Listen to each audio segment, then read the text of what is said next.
भाग 23 इश्क की दीवानगी। दादी का कमरा। दादी अपने कमरे में बैठकर ये सोच रही थी कि रुद्र को कुछ और दिन बनारस में कैसे रोके जिससे कि वो मीरा से मिल पाए। दादी अच्छे से जानती थी कि रुद्र उन्हें यहाँ अकेला बिल्कुल भी नहीं छोड़ेगा और वो खुद यहाँ रुकेगा भी नहीं। इसलिए दादी कोई आइडिया सोच रही थी जिससे रुद्र यहाँ कुछ और दिन रुक जाए, लेकिन उनके दिमाग में कोई भी आइडिया नहीं आ रहा था। जल्दी कुछ सोचिए रुक्मणी, वरना आज आपका लाडला आपको मुंबई ले जाकर ही मानेगा। लेकिन हम करें भी तो क्या करें, दिमाग में कोई प्लान भी नहीं आ रहा है। दादी अपने मन में कहती है। इधर कैबिन में मीरा आगे आकर उन पेपर्स को उठाती है और उन्हें पढ़ने लगती है। जैसे जैसे मीरा उन पेपर्स को पढ़ रही थी, उसकी पकड़ उन पेपर्स पर टाइट होती जा रही थी। उसकी आंखों में गुस्सा साफ नजर आ रहा था। मीरा को इस हालत में देखकर रुद्र के होठों पर एक डेविल स्माइल आ जाती है। ये सब क्या है मिस्टर राठौर? मीरा बहुत ही ज्यादा गुस्से में रुद्र की तरफ देखते हुए बोलती है। तुम्हें नहीं पता है कि ये क्या है? कोई बात नहीं, चलो मैं ही तुम्हारी मदद कर देता हूँ। ये कहकर रुद्र खड़ा हो जाता है, अपनी पॉकेट में हाथ डालकर आगे आता है। उसके ये बोलने पर मीरा गुस्से से अपना मुंह फेर लेती है। ये एक कॉन्ट्रैक्ट पेपर है।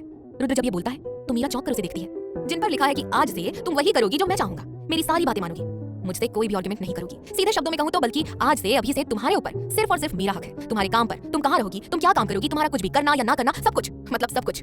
समझ रही हो मिस्टर पाठी? आज से तुम वही करोगी जो मैं चाहूंगा। रुद्र उसके करीब आते हुए कहता है।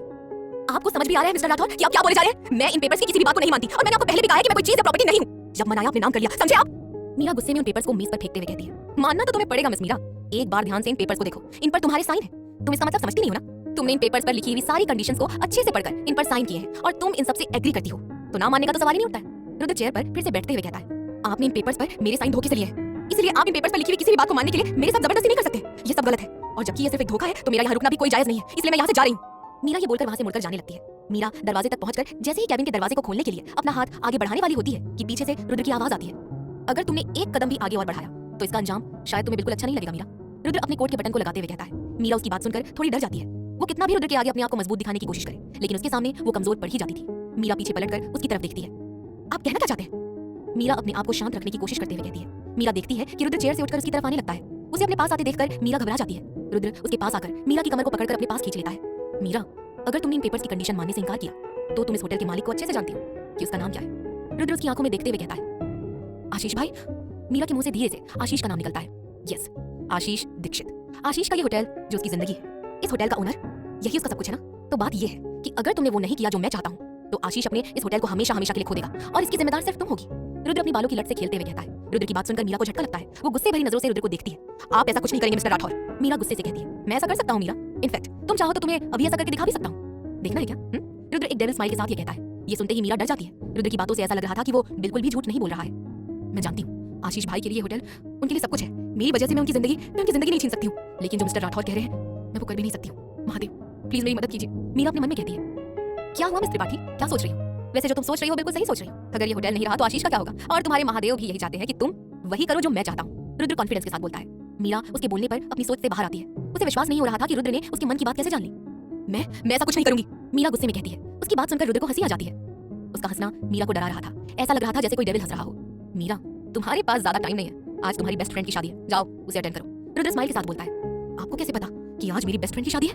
मीरा हैरानी से उससे बोलती है।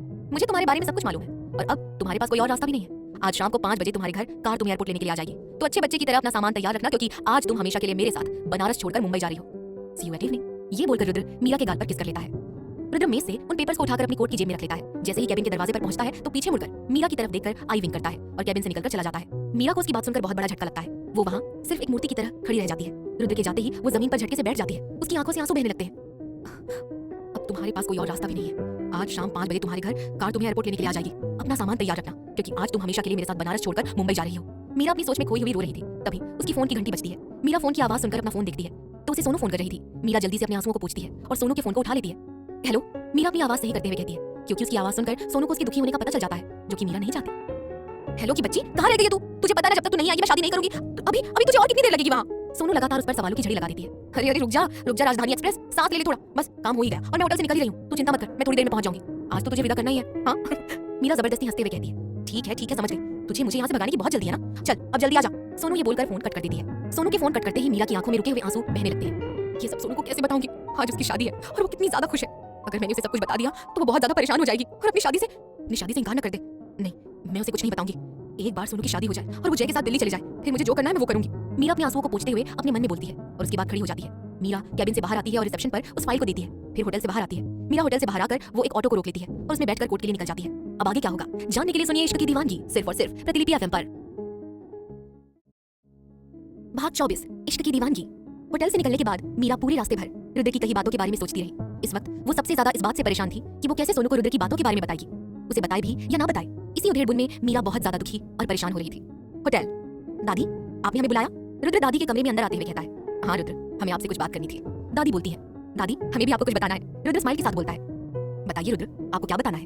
दादी बोलती है, पहले आप बताइए दादी कि आप हमको क्यों बुलाई हैं और हमसे क्या बात करनी थी? रुद्र बोलता है, रुद्र हम आपसे ये कहना चाहते थे कि हम यहाँ बनारस में कुछ और दिन रुक नहीं सकते हैं क्या? दादी कुछ घबराते हुए कहती है, नहीं दादी, आप यहाँ नहीं रुकेंगी और मैं आपको यहाँ अकेले नहीं छोड़ सकता हूँ। आप पहले ही मुझे बिना बताए राजस्थान से यहाँ पर आ गई हैं। आप बस शाम को तैयार रहिएगा, आप मेरे साथ मुंबई जा रही हैं। रुद्र दादी के लिए फिक्र जताते हुए कहता है। रुद्र की बातें सुनकर दादी को अच्छे से समझ आ जाता है कि रुद्र उन्हें किसी भी हालत में अकेला नहीं छोड़ने वाला है और उसकी फिक्र भी अपनी जगह सही थी और ये बात अब साफ हो गया था कि अब वो मीरा से नहीं मिल पाएंगी।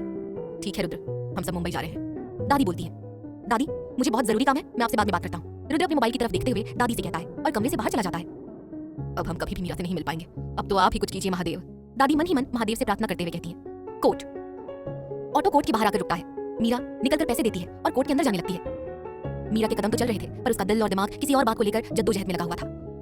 मीरा देखती है वो मैरिज रजिस्ट्रेशन ऑफिस के बाहर पहुंचने वाली है। वो अपने आप को ठीक करती है और अपने चेहरे पर मुस्कान लेकर आती है, फिर ऑफिस के अंदर चली जाती है। जैसे ही मीरा वहां पहुंचती है तो उसे देखकर तुरंत सोनू भागते हुए उसके पास आ जाती है। कहां रह गई थी तू? अपने दोस्त की शादी में कोई ऐसे करता है क्या? मैं कब से तेरा इंतजार कर रही हूं। सोनू से शिकायत करते हुए कहती है। मीरा को देखकर जय, आशीष, सोनल सब उसके पास आ जाते हैं। मीरा को सोनू को देखकर अंदर ही अंदर बहुत दुख हो रहा था, लेकिन वो सोनू से कुछ भी नहीं कह सकती थी। वो बहुत मुश्किल से अपने आंसुओं को रोक रही थी। अच्छा हुआ मीरा कि तुम आ गई, वरना आज तुम्हारी ये दोस्त ना मुझसे शादी नहीं करने वाली थी। इसका बस चलता तो तुम्हारे लिए मुझे पूरी जिंदगी इंतजार करवाती। जय हंसते हुए कहता है। उसकी बात सुनकर सभी हंस देते हैं। तो सोनू अपनी आंखों को बड़ी बड़ी करके उसे घूरती है। जय एकदम चुप हो जाता है। अरे ऐसे कैसे मैं अपनी सोनू की शादी में नहीं आती? हाँ बस वो फाइल देने में देरी हो गई थी, जैसे ही फाइल तुरंत दी भागते हुए इधर आ गई मैं। मीरा उसको प्यार से बोलती है, चलो बहुत बातें हो गई, बहुत ही देर हो चुकी है पहले से। आशीष बोलता है, जी। मीरा कहती है। सभी ऑफिस के अंदर जाते हैं। जय और सोनू एक दूसरे के साथ खड़े हो जाते हैं। सामने बैठे वकील उन्हें पेपर्स पर साइन करने को कहते हैं। वो दोनों बारी बारी से अपनी शादी के पेपर्स पर साइन करते हैं। दोनों एक दूसरे को प्यार भरी नजरों से देखते हैं। जैसे ही वो साइन करते हैं सभी उनके लिए तालियां बजाते हैं और उन्हें बधाइयां देने लगते हैं। उसके बाद मीरा 2 फूलों की माला लाती है और जय और सोनू को दे देती है। वो दोनों एक दूसरे को माला पहनाते हैं। मीरा एक सिंदूर की डिब्बी जय को देती है, जिसमें से जय सिंदूर लेकर सोनू की मांग भर देता है और जय की मां उसे एक मंगलसूत्र देती है, जिसे जय लेकर सोनू को पहना देता है। जय और सोनू एक साथ आकर जय की मां का आशीर्वाद लेते हैं और फिर आशीष और सोनल का आशीर्वाद लेते हैं। सोनू आकर मीरा के गले से लग जाती है और फिर सभी ऑफिस से बाहर आते हैं। कुछ देर बाद जय और सोनू उन दोनों की कुछ फोटोज ली जाती है। फिर जय और सोनू के साथ सभी पिक्चर्स लेते हैं। मीरा जो इतनी देर से सिर्फ सोनू को देख रही थी, उसके चेहरे की खुशी देख रही थी। आज से सोनू की जिंदगी में सिर्फ खुशियां ही खुशियां आने वाली है और उन्हें सोनू से अलग करने का मेरा कोई हक नहीं है। सोनू के जाने के बाद मैं यहाँ से उसे बिना कुछ बताए मुंबई चली जाऊंगी। अगर मैंने उसे बताया तो शायद वो मुझे जाने नहीं देगी और अपने साथ ले जाने की जिद करेगी। इसीलिए उसकी खुशियों के लिए यही अच्छा होगा कि मैं उसे बिना कुछ बताए यहाँ से चली जाऊं। मीरा अपने मन में फैसला कर लेती है। मीरा, सोनू से हिलाते हुए कहती है। हाँ। मीरा अपनी सोच से बाहर आते हुए कहती है, कब से आवाज दे रही हूँ, चल हम दोनों साथ में फोटो क्लिक करवाते हैं। सोनू ये बोलकर मीरा को अपने साथ ले जाती है। वो दोनों कुछ पिक्चर्स लेती हैं। थोड़ी देर बाद वो सभी कोर्ट से बाहर आ जाते हैं। अब वो समय आ गया था जब सोनू को मीरा से हमेशा के लिए दूर जय के साथ दिल्ली जाना था। दोनों सहेलियां एक दूसरे के लिए उनकी जान थी। आज दोनों ही एक दूसरे से हमेशा के लिए बिछड़ रही थी। एक को पता था कि वो उससे दूर जा रही है, लेकिन दूसरे को नहीं। सोनू आकर मीरा के गले से लग जाती है और रोने लगती है। अब मीरा के भी सब्र का बांध टूट चुका था। मीरा के भी आंखों से आंसू बहने लगे थे। उस समय का माहौल ही ऐसा हो गया था। सोनू रोना नहीं है, देख वरना तेरा मेकअप खराब हो जाएगा और फिर ये जय तुझे अपने साथ लेकर नहीं जाएगा। मीरा खुद रोते हुए सोनू को हंसाने की कोशिश करती है। हो जाने दे खराब। सोनू रोते हुए कहती है, सोनू देखो तुम रो मत और फिर तुम्हारा जब भी मन करे तुम मीरा से मिलने आ जाना या मीरा तुमसे मिलने आ जाएगी। आशीष आगे आकर दोनों को चुप कराते हुए कहता है, हाँ सोनू सर बिल्कुल ठीक कह रहे हैं। जय आगे आकर बोलता है, जय मेरी सोनू का हमेशा ध्यान रखना, कभी भी इसकी आंखों में आंसू मत आने देना। मीरा उसका हाथ पकड़ते हुए कहती है, मीरा तुम बिल्कुल भी फिक्र मत करो, आज से सोनू मेरी जिम्मेदारी है और मैं हमेशा इसे खुश रखूंगा। जय उसके हाथ पर हाथ रखते हुए कहता है। मीरा और सोनू एक दूसरे से अलग होते हैं। दोनों एक दूसरे की तरफ देखे जा रहे थे। जय धीरे से सोनू का हाथ पकड़ता है और उसे अपने साथ ले जाने लगता है। मीरा आंसुओं से भरी निगाहों से उसे दूर जाते हुए देखती रहती है। जय कार का गेट खोलकर सोनू को उसमें बिठा देता है और खुद भी कार में बैठ जाता है। जय की मां के कार में बैठ जाने के बाद कार स्टार्ट होते ही मीरा को ऐसे लगता है जैसे कोई उसकी सबसे प्यारी चीज उससे दूर लेकर जा रहा है। मीरा की आंखों से लगातार आंसू बहने लगते हैं। कुछ ही मिनट में उसकी आंखों के सामने से सोनू की कार ओझल हो जाती है। शाम का समय, मीरा वापस घर आती है। घर के अंदर आते ही देखती है कि घर बिल्कुल खाली खाली सा लग रहा था। जहां उसकी और सोनू की हंसने और चिल्लाने की आवाज आती है, आज वहां बिल्कुल सन्नाटा फैला था और शायद आगे भी ये घर ऐसे ही रहने वाला था। मीरा अपने कमरे में आती है, अलमारी से अपने कपड़े लेकर बाथरूम में जाती है और अपने कपड़े बदलकर बाहर आती है। फिर एक बैग निकालकर अपना सारा सामान पैक करने लगती है। कुछ देर में अपना सामान पैक कर लेती है। तभी उसकी नजर अपनी और सोनू की एक पिक्चर पर जाती है। मीरा उस तस्वीर पर हाथ लगाती है और उसे अपने बैग में रख लेती है। आपने ये बिल्कुल अच्छा नहीं किया मिस्टर राठौर, मीरा अपने मन में बोलती है और अपना बैग लेकर अपने घर को देखते हुए उसे बंद करके वहां से बाहर निकल जाती है। होटल। रुद्र, रोहित, दादी, काव्या सभी होटल से निकलकर बाहर आते हैं। उनके बॉडीगार्ड उनका सामान कार में रखते हैं और रुद्र अपनी कार में बैठ जाता है और रोहित भी उसके साथ कार में आगे ड्राइवर के साथ वाली सीट पर बैठ जाता है। दादी और काव्या भी अपनी कार में बैठ जाते हैं। वे सभी एयरपोर्ट के लिए निकल जाते हैं। रुद्र कार में बैठा सिर्फ मीरा के बारे में ही सोच रहा था। उसके चेहरे पर सिर्फ मुस्कान थी। इधर कार में सोच तो दादी भी मीरा के बारे में रही थी, लेकिन उसके बारे में वो परेशानी से सोच रही थी। कुछ देर बाद वो एयरपोर्ट पर पहुंच जाते हैं। सभी कार से निकलकर एयरपोर्ट के अंदर चले जाते हैं, लेकिन रुद्र सभी को कुछ देर रुकने के लिए कहता है। दादी अभी कुछ देर रुकिए, कोई और भी हमारे साथ मुंबई जाएगा। रुद्र उन्हें रोकते हुए कहता है। रोहित, दादी और काव्या वो तो हैरानी से रुद्र की ओर देख रहे थे। इधर मीरा भी एयरपोर्ट पहुंच जाती है। जैसे ही वो अंदर एयरपोर्ट की तरफ जा रही थी, तभी सामने से आ रहे एक शख्स से उसकी टक्कर हो जाती है। मीरा गिरने ही वाली थी कि वो शख्स उसका हाथ पकड़कर उसे संभाल लेता है। वो शख्स, उसकी नजर जैसे ही मीरा पर पड़ती है तो वो बस मीरा को देखकर उसकी आंखें हवस से भर जाती है। थैंक यू, मीरा सीधे खड़े होते हुए बोलती है और वहां से चली जाती है। वो शख्स अभी भी उसी की तरफ देख रहा था जिस तरफ मीरा गई थी। तभी उस शख्स के पीछे उसके बॉडीगार्ड और उसका पीए आता है। आई वांट दिस गर्ल, वो शख्स एक डेविल स्माइल के साथ बोलता है। अब आगे क्या होगा जानने के लिए सुनिए इश्क की दीवानगी सिर्फ और सिर्फ प्रतिलिपि एफएम पर।